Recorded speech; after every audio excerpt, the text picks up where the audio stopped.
शिर्डीत गुलाबांचे गुच्छ पुन्हा विक्रीस परवानगी देऊन साई मंदिरात पूर्वीप्रमाणे नेऊ द्यावेत या मागणीसाठी साई अर्पण गुलाब विक्रेता संघाच्या वतीनं नगरपंचायत शेजारी 4 जानेवारी रोजी गुलाब विक्रेते परिवारासह बेमुदत उपोषणाला बसलेत। याबाबत साईबाबा संस्थान आणि नगरपंचायतला निवेदन देखील देण्यात आलंय। संघटनेचे सयाजी जाधव यांनी प्रसिद्धीस दिलेल्या निवेदनात असं म्हटलंय की शिर्डी नगरपंचायत यांनी साईबाबा संस्थान विश्वस्त यांच्याशी 4 सप्टेंबर 2017 रोजी पत्रव्यवहार करून जाणीवपूर्वक गुलाब विक्रेते हे गुन्हेगारी प्रवृत्ती आणि शिर्डी बाहेरील असल्याचे भासवून साईचरणी गुलाब न वाहण्याची भूमिका मांडली होती।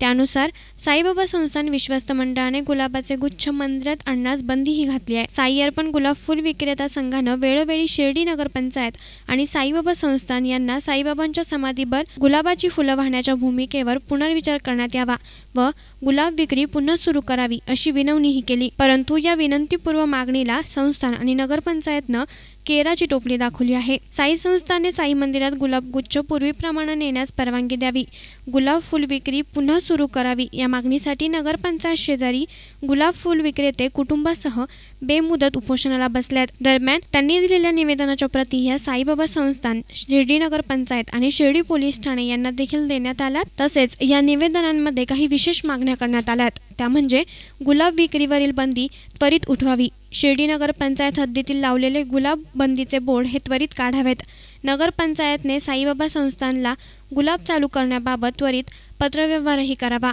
आणि फुटपाथवर बसलेल्या गोरगरिबांचा अतिक्रमणामध्ये जप्त केलेला माल हा रीतसर पावती घेऊन परत द्यावा या प्रमुख मागण्या यावेळेस करण्यात आल्या। तर या उपोषणामध्ये सयाजी पवार, भीमा शेजवळ, बाबूसिंग जाधव, राजेश मोरे, देवेंद्र लाबोळे, संतोष मोहिते, छोटू बाविस्कर, शिवाजी भोंडगे, त्याचबरोबर समाधान सुरंजे, राहुल शिंदे आणि चंद्रभान पवार आदींसह अनेक फुल विक्रेते आपल्या परिवारासह सहभागी झालेत। सदर उपोषणाबाबत सामाजिक कार्यकर्ते ॲडव्होकेट अविनाश शेजवळ यांनी अधिक माहिती दिली आहे। आज गेले 3 महिन्यापासून हातावर पोट भरणारे आणि साई भक्तांचे कुठल्याही प्रकारे लूटमार न करणारे अशा लोकांवर अन्याय होतोय। शिर्डी नगरपंचायतीने 4/9/2017 रोजी संपूर्ण शिर्डी नगरपंचायतच्या सत्ताधाऱ्यांनी की एक ठराव पास केला। त्या ठरावामध्ये त्यांनी असा शोध लावला, जावई शोध, की जे फुल विक्रेते हे फुल विक्रेते गुन्हेगार आहे किंवा गुन्हेगारी पार्श्वभूमीचे किंवा यामुळे गुन्हेगारी फोफावती रोडवती आहे आणि असा जावई शोध करून त्यांनी 4/9/2017 पत्र बनवून ठराव बनवून ते साईबाबा संस्थांना दिले।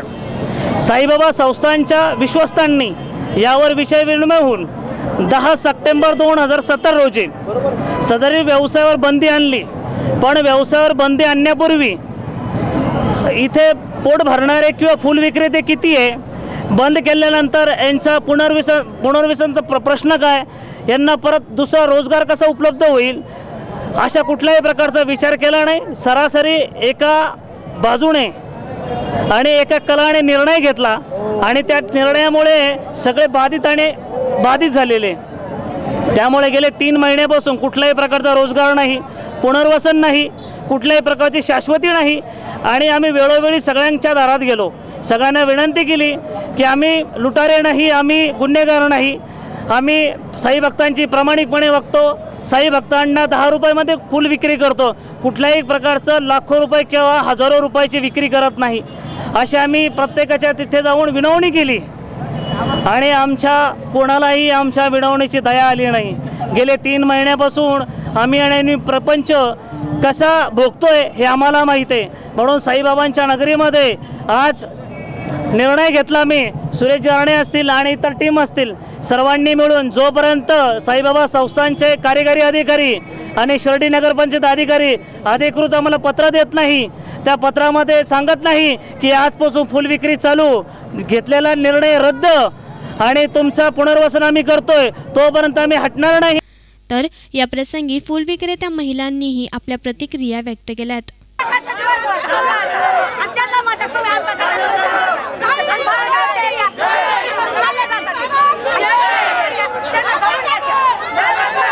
बंद होऊन 3 महिने होत आले, सगळे मोठ्या लोकांनीच फुलं बंद केले, गरीबाच्या पोटावर पाय दिलेलं आहे।